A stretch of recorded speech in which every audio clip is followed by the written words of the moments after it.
Você já ouviu falar em dismorfia do Snapchat? Pois é um termo novo e que tem assustado muitos psicólogos e médicos. E até mesmo a gente, né, que tem aí mais de 40 anos e nunca pensou que isso poderia existir. Mas existe e tem provocado grandes discussões. Para explicar o que é isso, eu converso agora com a psicóloga Lara Faria. Oi, Lara, boa tarde, tudo bem? Boa tarde, tudo bem. Vamos começar já explicando o que é esse nome, né? Dismorfia do Snapchat. Certo. É uma nomenclatura muito recente, muito nova. A primeira vez que ela foi usada foi no ano passado, no início do ano passado, em artigos científicos, para falar sobre uma busca maior de cirurgias plásticas. Só que agora o foco é outro. As pessoas que buscam essas cirurgias, elas estão buscando a perfeição falsa que as selfies trabalhadas por filtros estão gerando, né? Então elas estão em busca de selfies melhores e essa perfeição dos filtros que, de certa forma, é inatingível. Então, lá no celular, no aparelho, a gente pode, né? Afinar o nariz, deixar o rosto mais longo, mudar um pouco a testa. Aí a pessoa chega lá para o médico e fala, eu quero isso. Exatamente.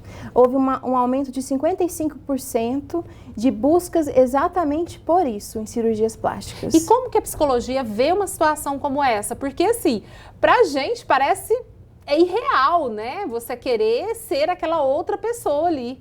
Uhum. É muito estranho. Isso vem retratar consequências psicológicas do uso da tecnologia. A tecnologia, as redes sociais, nos ajudaram em muitas coisas, mas ela é bem recente. Basta você pensar que há 10 anos atrás a gente não tinha nem WhatsApp, não tinha Instagram, não tinha Facebook. Então, a entrada dessas tecnologias também estão causando consequências negativas, porque ela muda a forma de linguagem, ela muda a forma como eu me relaciono com o outro e comigo mesmo como consequência. Então, no caso, essa nova tendência de buscar selfies perfeitas e imagens perfeitas... O que é perfeito, né? Exatamente, isso é questionável, porque esse mundo da tecnologia, ele é muito bem-vindo, mas ele também, as redes sociais, são de certa forma fictícias.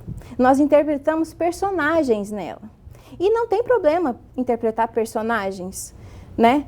Contanto que você tenha consciência que aquilo é um personagem que você está interpretando. Porque aquela perfeição, ela não pode ser atingida. A gente escolhe os melhores momentos para colocar nas redes sociais. A nossa vida não é aquilo. E a gente tem que ter consciência que a nossa vida não é aquilo. Mas está ocorrendo uma grande dificuldade entre as pessoas, principalmente os mais jovens, de distinguir o que é vida real e o que é vida virtual. O que é vida real e o que é fantasia. E isso sim é muito preocupante. Como é que lida com isso no consultório e também fora, né? Os pais que estão acompanhando a gente, como é que faz para mostrar ali para a criança, para o adolescente que não é desse jeito? Exatamente. Aí é uma grande complexidade, porque entra até na própria criação dos pais. Algo assim que é fundamental é focar durante a criação, obviamente nos limites, mas não só nos limites. Focar no fato de que todos nós somos imperfeitos. Somos seres humanos, então a falta nos constitui.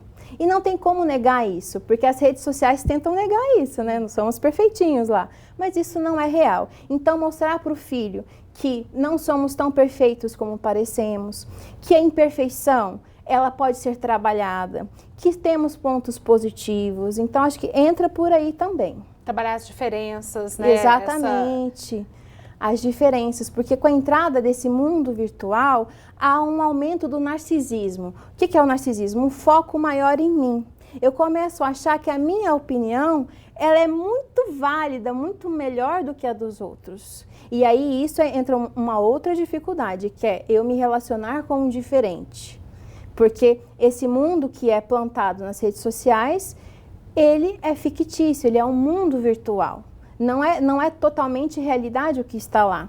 Nós temos que lidar com as diferenças, e essas diferenças incluem também as minhas diferenças. O que eu tenho em mim que eu não gosto, o que eu tenho em mim que eu acho imperfeito, e aprender a lidar com elas. Lara, vocês os psicólogos e os médicos estão penando agora, hein, com tantas mudanças. Exatamente. Como é que é isso? Vocês também têm que estar o tempo todo se atualizando para saber lidar com esse paciente que chega. Sim, exatamente. Tão novo, né? De um mundo algo tão novo. novo. Mas aí entra um ponto crucial que você está tocando. Não tem como prever todas as mudanças que estão por vir.